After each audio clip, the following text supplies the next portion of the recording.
Good afternoon, good afternoon, good afternoon. Want to welcome each and every one of you. I'm trying to get to the center here. All right, there we go. Trying to get to the center to welcome each and every one of you to our Tuesday community check-in.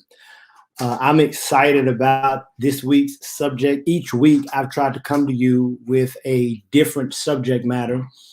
And on today, I'm excited because we're talking about my favorite subject. My favorite subject, for many of you, you know by now, is love.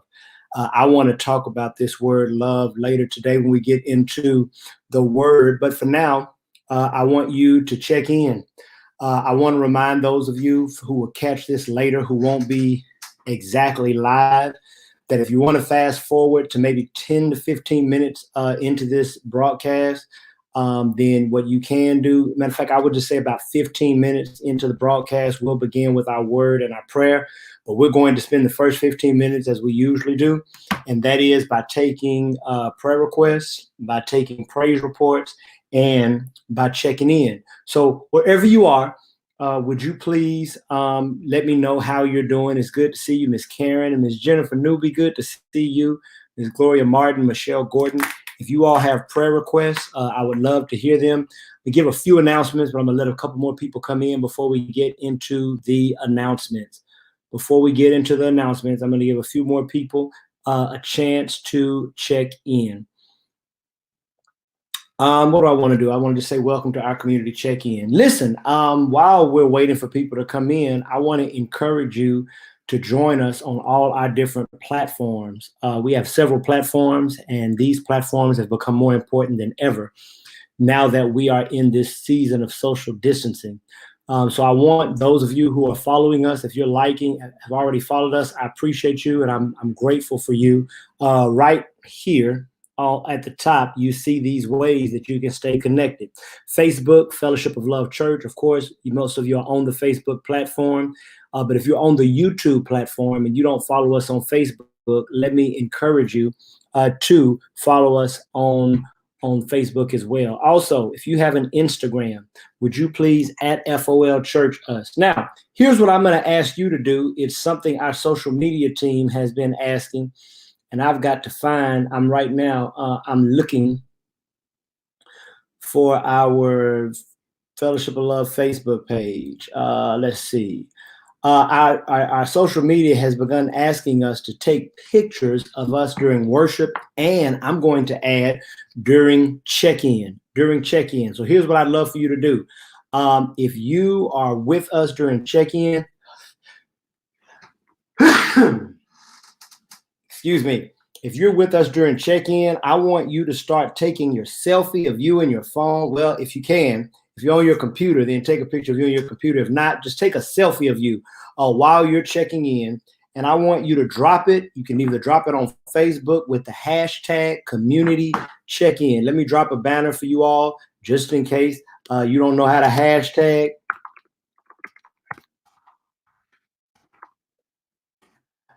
Let's see here. Boom. All right. What I'd love for you to do is take a picture of you being a part of our check-in. You can drop it in the comments. You can drop it on your page. But for those of you who have Instagram, we would love for you to just take a picture of yourself checking out with us and checking in with us and giving the hashtag. Miss Karen, you still promoting that Guru of Abs, right? I'm going to have to check this out. I'm glad you are working out on it. I tell you what, why don't you drop in the comments? Is it a website? Is it on Instagram? Like, how will we get, if someone wants to use the Guru of Abs, it's a program for seniors. If they want to use that, would you let us know? For those of you who can't see all the, matter of fact, you know what I can do? Wait a minute. Let me show you what I can do. I ought to be able to show. There we go.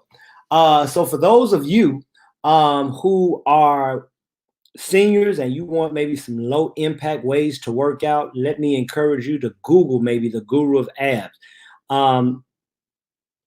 That's a great question. You're probably just gonna have to go to your, you can keep it on live and then just go to another app. Latanya, you asked, how do I take a selfie while on check-in? That's a great question.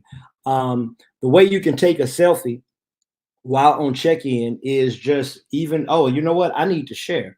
You just take it. If you're on Facebook, just go up and go to your picture and take the photo and then just go back to Facebook. Oh, y'all couldn't see nothing I was doing. Okay, so hopefully my verbal instructions gave enough.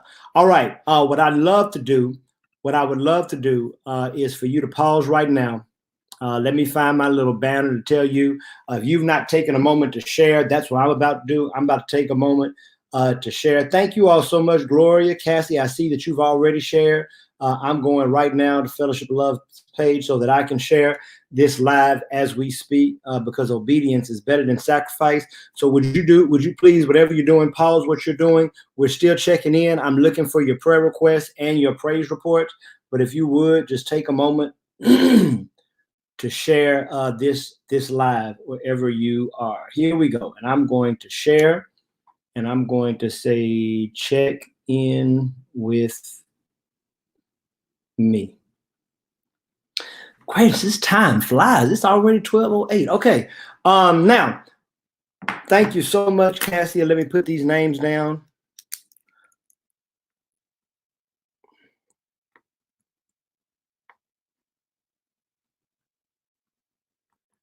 Chester and Onita Walker, please.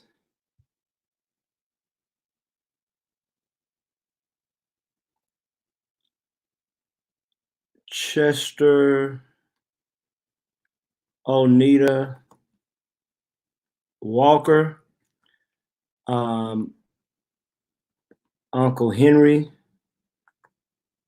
and Catherine James. Thank you so much. We're taking your prayer requests and your praise reports.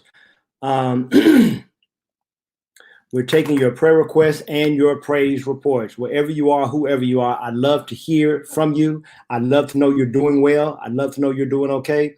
And I would love for you to share, because we've got a really, really good topic today. I'm going to teach a little bit on love, give a small word on love, and then I'm going to bring that teaching on love and talk about how it should be manifesting itself in this COVID-19 pandemic. So wherever you are, if you would, please share. But also, I want you to check in. Let me know how you're doing. Let me know what you're doing. Let me know that things are okay with you and for you. I'm looking through my comments and prayer requests. If you've not given a prayer request and there's anyone in your life that needs prayer, I'm praying that in this moment you would just get in the comments and let me know who it is that needs prayer. If it's you, if it's a family member, if it's a friend, we want to be in prayer for you and with you. Thank you. Hey, Shadasha, how are you doing? Dennis Son on YouTube, I see you commenting. Looks like you heckling and trolling, but I want to say good morning to you too. And I want you to know we'll be praying for you, and I hope that you're well during this COVID-19 pandemic. If there's anyone else that's out there, I would love to hear how you're doing. I would love to hear what's going on. Let me give you a couple of announcements as we're continuing to check in.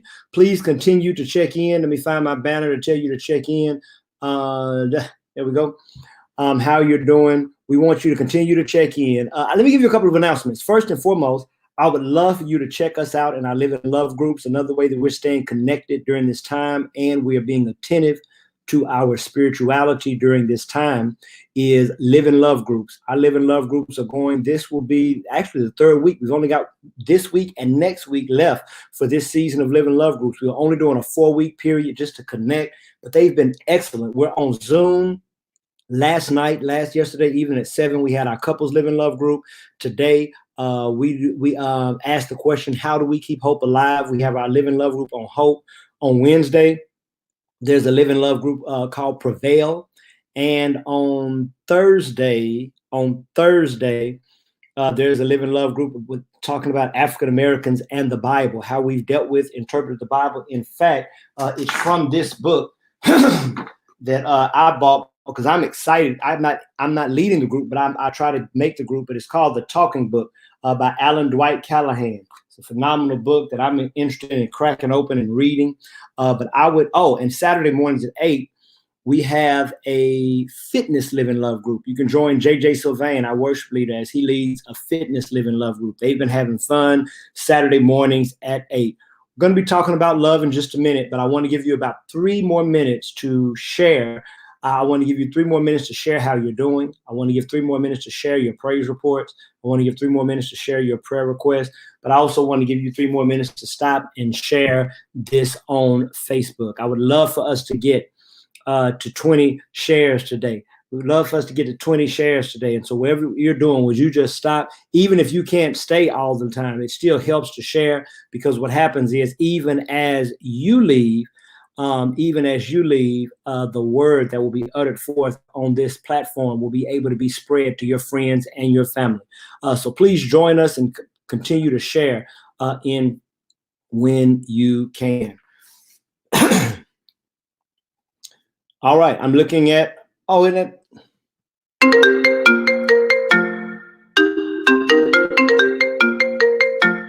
I'm sorry for that interruption, you all. Bryce is FaceTiming me. Y'all want to say hi to Bryce? Say hello to everybody on the broadcast. Yo. Okay, I'm in the broadcast. Can I call you back? I'm watching the feed. How come? Wait. Huh? You're watching it where? Oh, there it is. All right, I'll call you back later. All right. We got to say hi to Bryce, you all. Bryce FaceTimes me. Now, I'll give a quick thing about why. You may wonder why I answer the phone. Bryce is the only person I would answer the phone for while I'm in the middle of a broadcast. I grew up a pastor's son.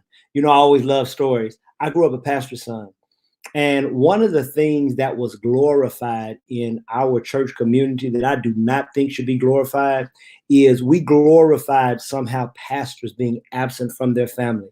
Now, we don't do pastors' anniversaries at Fellowship of Love Church for several reasons, because we made a commitment in our church to be more about the people than the pastor. And it was very important for us when we began Fellowship of Love to create practices that honored being revolutionary. And one of the things we thought that was important in church was to not over celebrate, and I'm making this word up, don't worry about it, I make up words all the time, and pedestalize the pastor. But one of the things that I remember growing up, and my father, who did actually a pretty good job of being present, but he was gone a lot. He was doing a lot of meetings. When he was gone for revival, he was gone. When he was preaching, he was gone. And I remember every pastor's anniversary, and every so often when preachers were introducing the pastor, they would talk about how, you know, the church would come first and how this man misses time with his family and so forth, so on. And you know, we always talk about PKs being the worst kids. And I'm probably, for many people who grew up around me in church, I may be an example of that. But part of what happens in that phenomenon, when any profession takes away parents from spending quality times with children, it can damage the children's spirit. That time that anything takes. And so when the church takes the father, or in these days the mother, from the home, it can damage the child. One of the things that I wanted to promise, I promised myself when I became a pastor, because I was a parent before I was a pastor. But one of the things that was a great concern to me was that my son would always know that he was loved and that he was prioritized. I never wanted Bryce to grow up feeling like the church came before him. Now, of course, there are sometimes I have to work, and there are sometimes that I want to be somewhere with Bryce or for Bryce, and I can't because of my church duties, especially in this age of sports where they do sports on Sundays, right? I've missed so many games from Bryce, missed so many games that happen on Sunday because I have church and I've got to preach. But one of the things I always let Bryce know, if I'm in a meeting and Bryce calls, I answer the phone. If I'm on broadcast and Bryce calls, I always try to answer Bryce's call, because I always want him to feel prioritized, because there are so many times in our life where my calling may interfere with my ability to want to be there. And so just so you all don't think I'm being tacky, you need to know, if Bryce calls, I'm always answer to make sure he's okay. Then, just like I told him, if I'm doing something, I will call him later. Look, talking about Bryce getting me emotional. I'm getting emotional sitting here talking about Bryce. That's right, Connie. I dropped my call. Okay, listen, you all.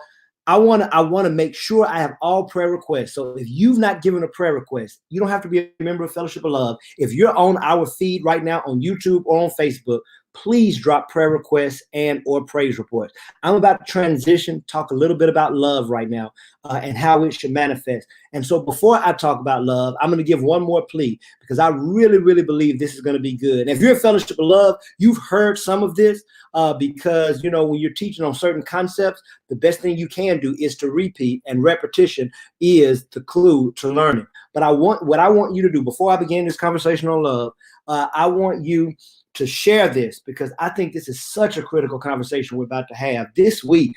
Because we're talking about my favorite subject, it's such a critical conversation for us to understand what love is and why, even in this COVID-19 pandemic,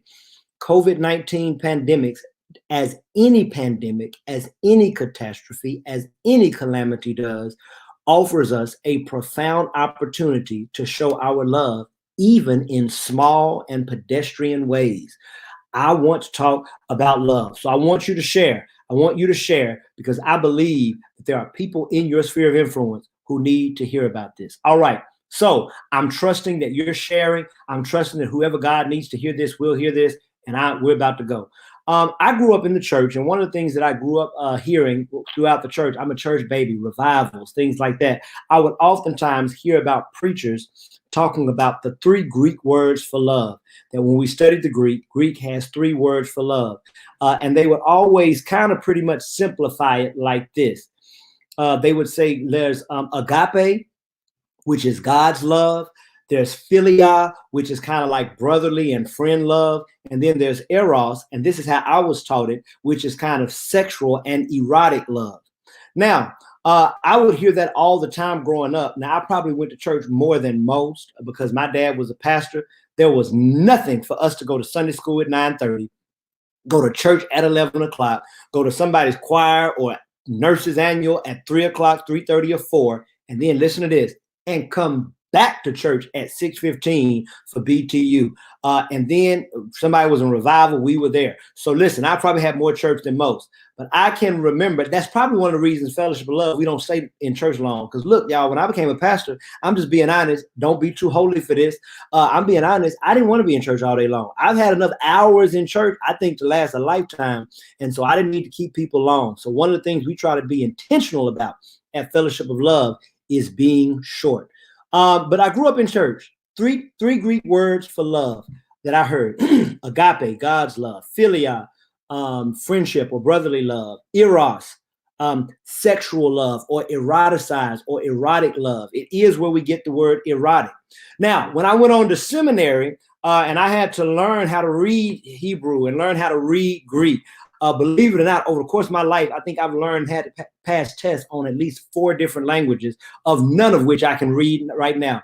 I think I French, Spanish, Hebrew, and Greek. I've all taken and had to pass tests at least to be able to read and translate in those languages. Now, again, I don't know none of it right now. I actually did German too. I just don't think I took a test on German. So 5 languages I've learned, and 5 languages I've forgotten. So I know 2 languages now.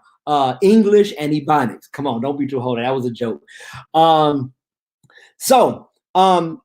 learned those 3 Greek words growing up. However, as I continued to grow and as I went to seminary and learned the Greek language, I realized that I've been somewhat mistaught those 3 Greek words for love. I think the 3 Greek words for love are very powerful because they give us 3 concepts of how we love. And they also give us a prescription of what Christian godly love should look like. So let's dig into it really quick. I was taught there were 3 Greek words for love: agape, philia, and eros. And I just want to go backwards if you don't mind. But the first Greek word is eros. Now, here's what I want to tell you. I want to correct a notion. Eros, the Greek word, is where we get our English word erotic. That does not mean that in Greek it always means erotic.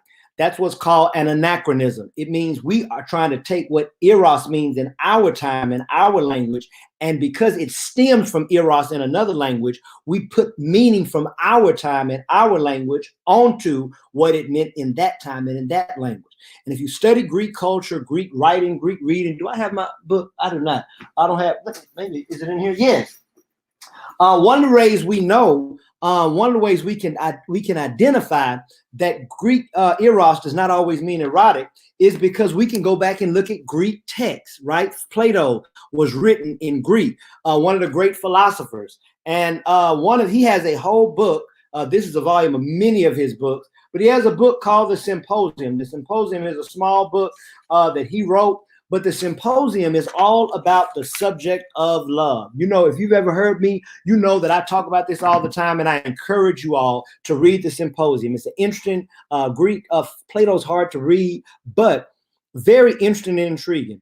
Eros did not mean erotic. Eros is a love. Here's the best way it was explained to me: that is aroused by beauty. That's what Eros is. Eros is a love that is aroused by beauty. Now, what does that mean? That doesn't just mean physical beauty. It means whatever we consider beautiful, right? Eros is this love that when we see beauty, the beauty of a personality, the beauty of a person, the beauty, we begin to love. I mean, you could talk about how people can fall in love with a car because it's beautiful. Fall in love with nature, right? When we fall in love with nature and see the beauty of a sunrise or a sunset, we're really right now talking about Eros. That's that love that is aroused by beauty. Now, if you study Plato, you realize that beauty is really, really an important concept in Plato's work. Eros is aroused by beauty. Here's the thing, though, about Eros. Eros, can I be just real pedestrian? Eros is what happens when, for those of us who believe in love at first sight. Most what's probably important is when you see someone or something beautiful, there is an instant magnetic attraction and instinct. This is Eros, but it's not always erotic. It's what we think and what we deem as beautiful, and we can deem things beautiful that go far beyond physical beauty. But now, to be aroused by beauty, Eros has to do like this. It's aroused by beauty, but it works through appraisal. In other words, to know something is beautiful, you have to know there's something ugly. There has to be some way you appraise something to determine it being beautiful. And if anybody knows me, you know the type of things that I think are beautiful. Amen. Amen. You know, I think, Nia Long, that's my long-standing celebrity crush. You know, that I have an Eros-filled love for Nia Long because I believe she's beautiful. Serena Williams, that's one of my long athletic celebrity crushes. I have an Eros type of love for Serena Williams, right? Because I am attracted to her beauty, right? Nia Long, Serena. Who else? Who else do I really just love? Somebody will come to me. These days, who else do I love? I love Candy Burns. Candy Burns from Real Housewives of Atlanta. I've always thought she was really attractive. But that's Eros. It's attracted by beauty and it has to appraise. So there are certain features that I see and that you see, if you were to be honest, in a person that brings about what you deem as beautiful. Likewise, there are certain things you see that you deem as unattractive and ugly. That's why some people get your love and some people don't. That's why you're more naturally inclined to love some people over other people. That's Eros. Now, the next Greek word is philia. Philia is a word for love. It is aroused. It is aroused by mutuality and reciprocity. Mutuality and reciprocity. Now, what does that mean? I'm glad you asked. Well, all of us experience that love. One of the best ways to talk about it, I can give you two good examples. If you have your best friend, when you think about your best friend in the world, you are more than likely thinking about someone in which you have a mutual and reciprocal relationship. In other words, there are times when you've been there for them, and there are times when they've been there for you. That's philia. That's the Greek word. Now, in other words, when we experience relationships where we can push and pull, where we can be there for them and they can be there for us. When we're growing up as teenagers, when they had our back, we were about to get in a fight and they stood side by side with us, or they were about to get in a fight and we stood side by side with them. There is something about that back and forth that builds and that breeds love. Think about that. Who's your best friend? And think about how when you think about you all's history and the building and the budding and blooming of your relationship, 9 times out of 10, what you begin to think about is how you all have been there for each other. When a loved one died, your friend was there. When you were broke, your friend let you borrow money. Because when we live in mutuality and reciprocity, that stokes our love instinct. Let me give you another example outside of best friend. If you've grown up to be an adult with your parents, and if you've been blessed enough to have parents, then you know that your relationship with your parents has taken a cyclical trajectory. In other words, when you were a baby, there was nothing reciprocal about you and your parents' relationship. You depended on them. You needed them. Everything you needed, they gave.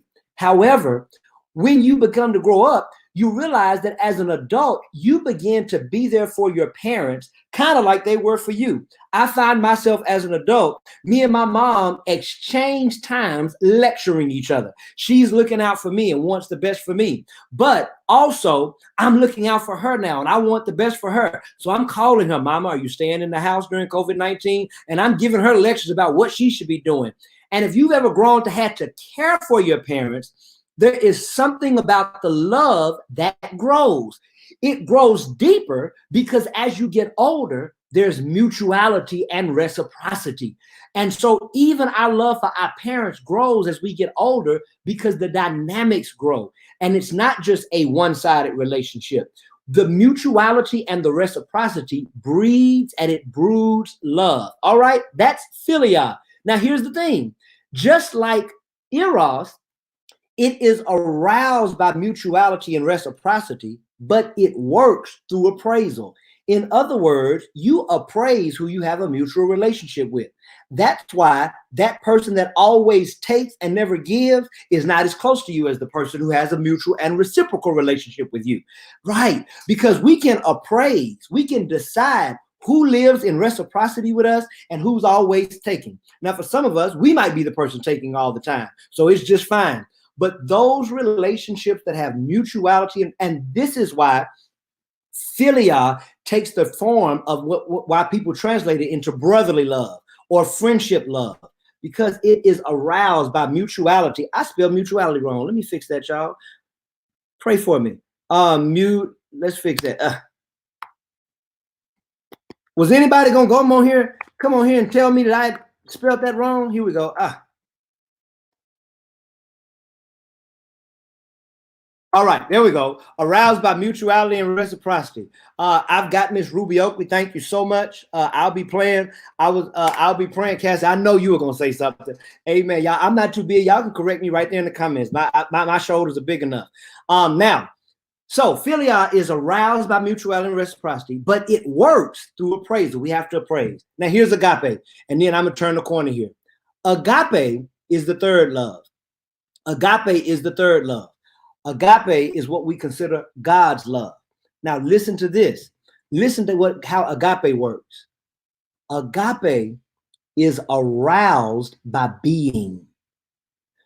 Now, what does that mean? In other words, the fact that something is or exists inspires our love. Already you can determine this would be a harder way to love. I mean, just something being makes me love it. Yeah, but that's God's love. See, God's love. And because of this, think about this, because agape is aroused by being, where's my other, I'm gonna have to make a banner for this. All right, I got to make one real quick. Agape, since it is aroused by being, listen to this, it works a little bit different than philia and eros. In some ways, it works through appraisal because you do have to appraise what is and what isn't, what exists and what doesn't exist. However, it doesn't just work through appraisal. Here's the key. It also works through what we call bestowal. And let me drop that on here for you all. Agape is aroused by existence and it works through appraisal and bestowal. Now, listen to this. Listen to this. Agape is God's love because it appraises, but it also bestows. Now, you may be asking, what does it mean to bestow? And I want to suggest every one of us know what it means to bestow love on someone. But let me give you about 2 or 3 examples and I'm through. All right, here's one way we know about bestowal love. If you've ever seen a parent with an infant, then you have seen someone bestowing love. That is because if we're going to be honest, and let me just, you know what? Let me just talk about my own life. I remember thinking when Bryce was born that Bryce was the exception to the rule in terms of being attractive out of the womb. You know, I would always joke when I saw people come see their babies come out the womb, and you see that first picture they take in the hospital, I'd always joke about how ugly babies are. Like, babies are just not cute, right? When they come out the womb, it's blood, the heads are deformed, they puffy eyes. Babies are really not that cute when they come out the womb. Y'all don't be so holy, right? Y'all know that. Y'all know good and well. Y'all seen plenty of ugly baby out of the womb, right? You can't convince a parent that their baby at 1 second old is not attractive. And likewise, I was that parent. Look, when Bryce, I was like, man, that's amazing. God has blessed me so much. I'd hold Bryce in my little hand. I'd be like, God has blessed me so much. I have a child who was beautiful out of the womb. That's what I thought. Now, years later, I was cleaning out something and I ran across Bryce's baby picture. And y'all, I promise y'all, I swore it was not the same child. I looked at that baby picture having distance from his birth years later and looked at that baby picture. I was like, y'all, this could not have been the child I swore was beautiful at birth. His eyes were puffy. I remember his head was deformed. And I'm looking at the baby picture like this could not have been the same picture, same baby I saw.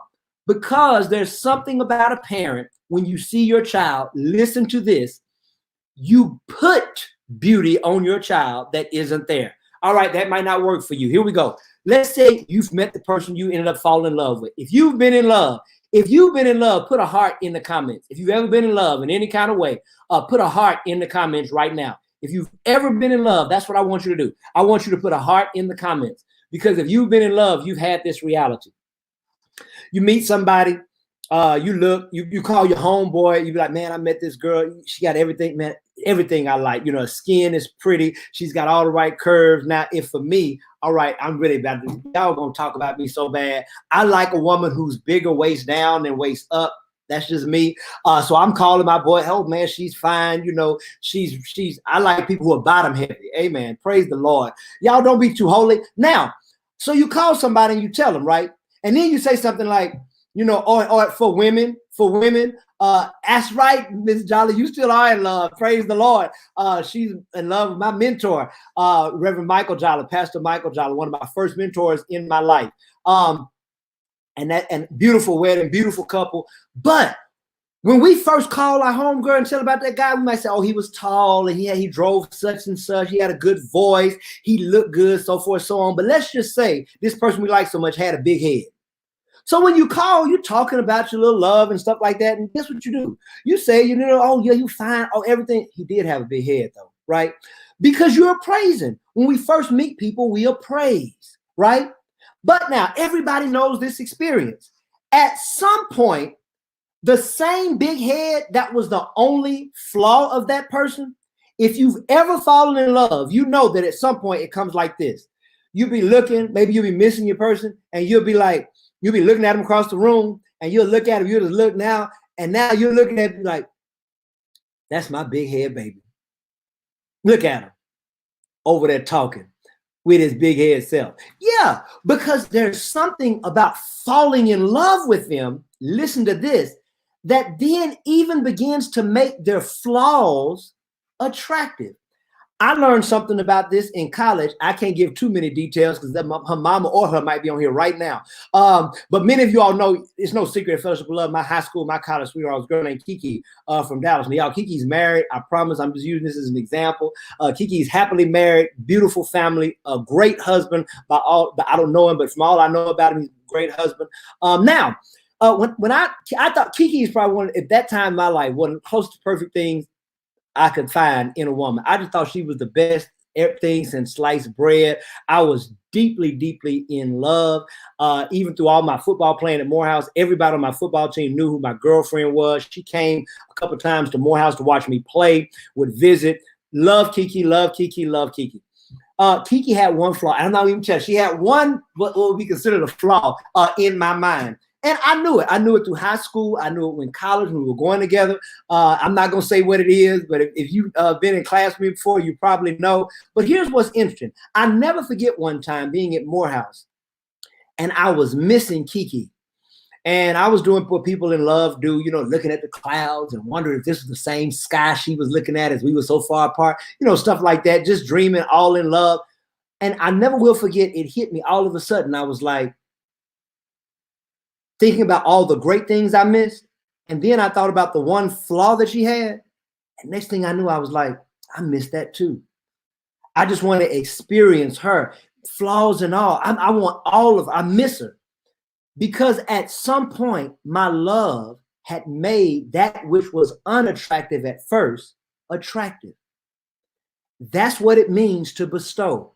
If you've ever been in love and there was a physical or even some other quirky quality about your partner that when you first met them, it got on your nerves, but after you began to love them, you began to attribute something positive to that, then you know what it means to bestow love.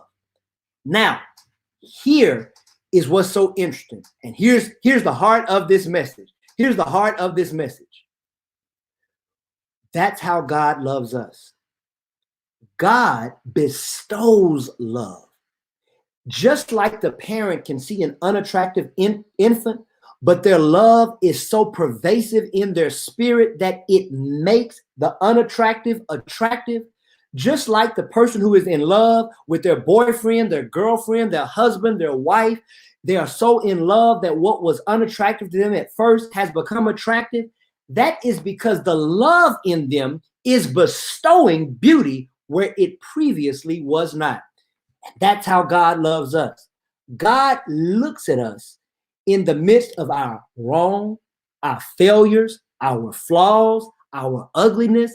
But the love of God is so pervasive, it permeates, it saturates God so much that it puts beauty on us even when we are ugly. And that is what it means, listen to this, to be made in God's image. Now, here is the difference between us and God. You know what it means to bestow, and that's why you have been able to follow this conceptual definition I've given you as I've given you examples. But still, as a human, we love through appraisal more than we love through bestowal. I don't care how holy you are. I don't care how much church you go to. You love your grandmother more than you love the 89-year-old lady in Moscow, Russia. I don't care how holy you are. I don't care how much church you go to. You love your dad more than you love the man who lives in Lima, Peru. Why? Because you don't know that man in Lima, Peru.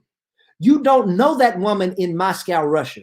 And so automatically our instinct is to appraise, right? The older lady in Moscow, Russia ain't never kissed no boo-boos. They ain't never slid no money beside the table. They ain't never fed you. And so there is an appraisal part of our love that we cannot get away from. Because as humans, we naturally appraise more than we bestow, even though we can bestow. But bestowal is what makes us more like God. It is bestowal that is the part of love that bestows, that as we become Christians and we grow in our Christianity, our ability to bestow grows. What does this have to do with COVID-19? I'm going to give you one example and I'm through. There's a huge issue from the White House on down now about whether we should wear masks. Whether we should wear masks. And I want to submit to you, and I wrote this in my notes, and I never got to put this in my sermon Sunday, so now it's coming out Tuesday. Masks, I believe, are a metaphor for Christian love right now. Why are masks a metaphor for Christian love? I'm glad you asked. Here is why. Because one of the things that I found out in my own ignorance is in the beginning of this COVID-19 virus, I understood people, and myself included, to be wearing masks to protect myself. Then as I started reading and watching the research on TV, I recognized that masks protect you less. If you don't have COVID-19 and someone talking to you does, and you're wearing a mask and they don't, you are much more likely to get the disease if they are not wearing a mask and you are. But if they wear a mask and you don't, and they have COVID-19, you are exponentially less likely to get COVID-19. In other words, masks, I found out, are more to protect others from you than you from others.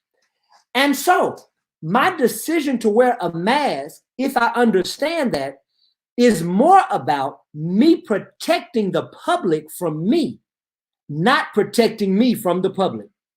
So why wear a mask even though it's uncomfortable? I love this because it even goes better, because that's what love does.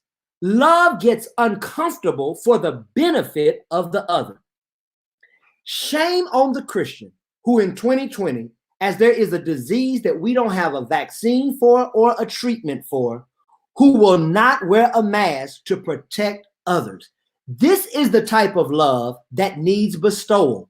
Why would I be invested in the people I don't know in Publix? Why would I care about the people I don't know in QT?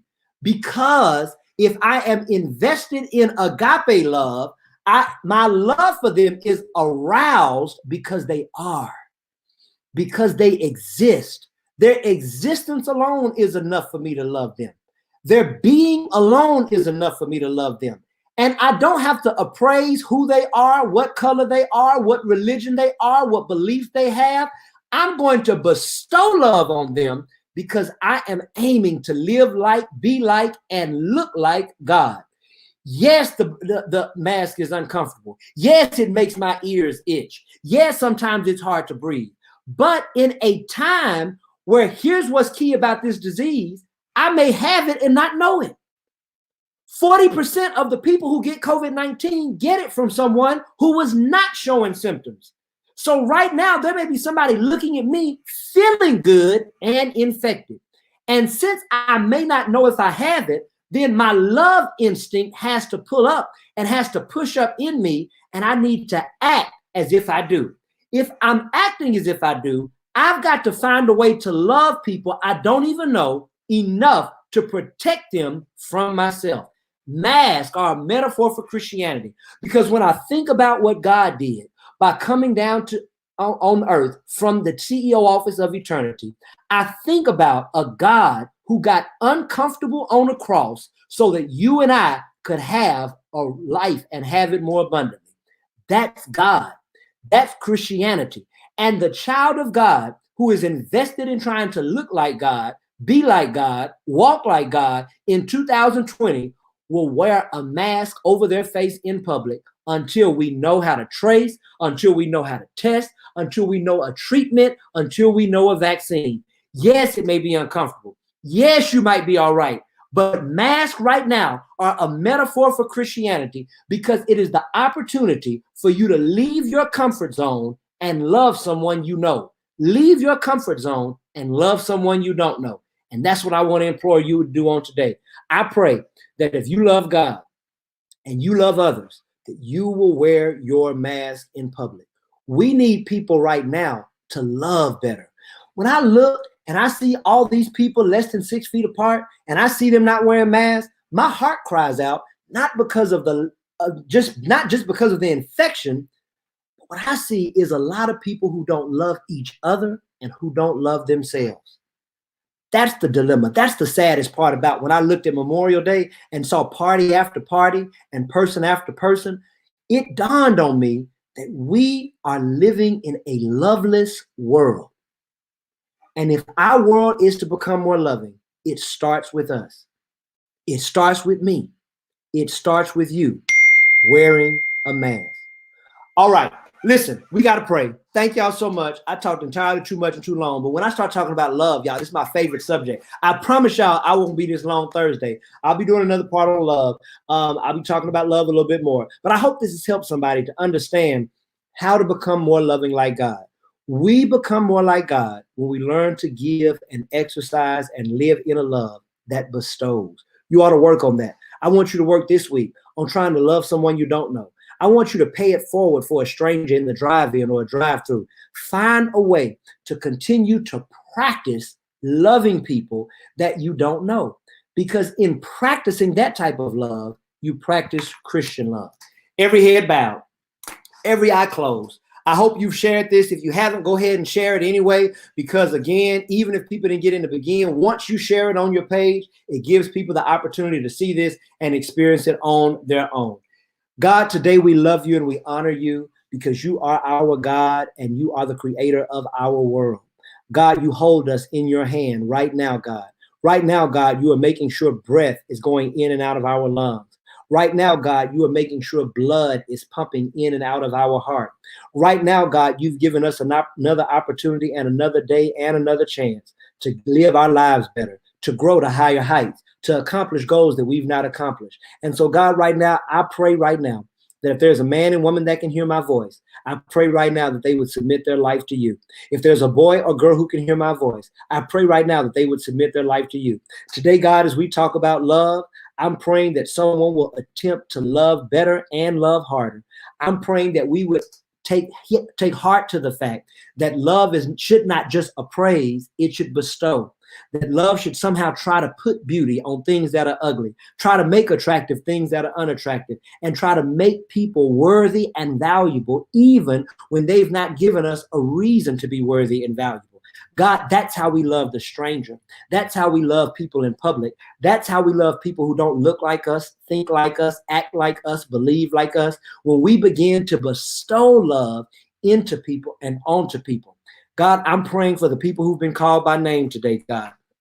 I pray for Miss Christine Lewis, who has to go see a doctor today. I pray for Quinn Dawson and Chester and Onita Walker. I pray for Uncle Henry and Catherine James. I pray for Miss Ruby Oakley. And I pray for every single person who is on this line right now. God, there's someone on this line who has a burden they can't lift. Lift it for them right now. God, there's someone on this line today, right now, God, who has a problem they can't solve. Solve it for them right now. God, there's someone right now who has an apology they can't muster up the courage to give.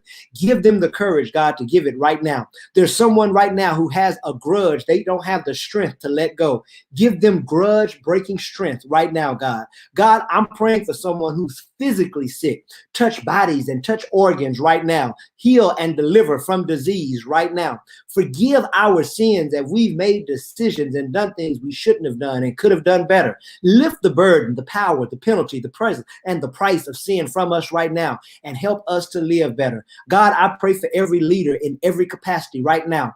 Business leaders, religious leaders, political leaders. God, I'm praying for every Republican and every Democrat, God, because whatever they are, wherever they are, we are interconnected in a web of social community. We need everyone right now to be at their best. And so I'm praying for our president and our governor. I'm praying for our mayors and our county commissioners. I'm praying for our Senate and our representatives and our congressmen. God, I am praying that you would shower us with your love, outside and inside.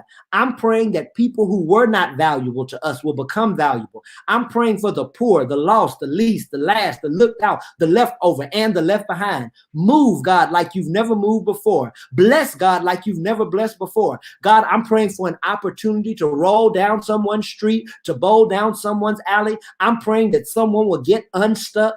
I'm praying that someone will get out of the mire and funk of depression. I'm praying that you would clear out anxiety and stress. I'm praying, God, that you would open doors we cannot open, clear paths we cannot clear, do what we cannot do, bless how we cannot bless. God, I'm praying for someone's relationship and their financial health. I'm praying for someone's mental health and their spirit right now.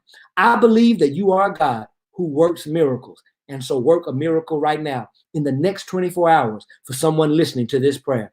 This is my prayer. I pray it in the loving, liberating, and life-giving name of Jesus. Amen. Before we leave today, I want to tell you what I'm wearing. I support my friend and my brother. This is my Before Black Lives Matter t-shirt. It's a brother at our church named Trey Floyd. You look him up. I think Trey Floyd. Actually, let me just turn around because I don't remember what it is. But I think, can y'all see that? Whatever that just said, that's his website. He's a brother who goes to Fellowship of Love Church. He's a director, producer of plays and skits. An awesome and genius brother. I went to his play in February called Before Black Lives Matter. And so I try to wear something that's meaningful every time I come on here with you all. So support my friend and my brother. Remember, this Saturday, you can pick up communion. If you're in the Atlanta area and you have not been able to take communion, we bless the elements. We're passing them out this Saturday, 10 a.m. to 12 noon at Community Christian Church. Let me put that in the comments. Actually, you know what? I can just make a banner, community. Let me make a banner. So please, if you would like to take communion, we're not taking it this Sunday, but the 2 Saturdays working up into the first Sunday, we pass out. I think this is the address. Let's just, y'all know my memory is not the best. I'm going to put this address in, this name and this address up on here for those of you who need it. 30214. Let's put it on here now. This is where you can pick up communion, Saturday, 10 a.m. to 12 noon. I'll be passing it out. I'll be wearing gloves. I'll be wearing a mask. And literally, I disinfect each and every communion packet right in front of you. We want it to be as healthy and as safe as possible. You stay in your car. I'm going to give you the communion in the Ziploc bag. Have them any you need. If you need to pick it up from someone else, that's fine. We not, we'll have as many communion elements as you need. So come get some for your family or friend. You do not have to be a member. We recognize this is hard times. And so we want to be accessible and available to all those who need spiritual encouragement, spiritual practices that may not be accessible and available where you normally worship. So come check us out this Saturday. Finally, I want to say thank you again. We're going to be showing some videos and pictures of our graduation parade that we had the last 3 Saturdays. You all really, really, really blessed our seniors. If you don't know what I'm talking about, you can go on Fellowship of Love's page. I think we have some pictures. You can go on my page and look on and see the pictures. But I'm just really grateful for you, and I thank you. Listen, y'all, I love you all. Keep checking in with us. Keep checking in. We'll see you Thursday at 12 to check in again. We want to know. I want to know you're okay. I can't see you. I can't hug you. I can't shake your hands, but we can check in together and to continue to be connected. Thank y'all for joining us. I love you. May God bless you and may God keep you. And please remember to live in love. Y'all have a great day.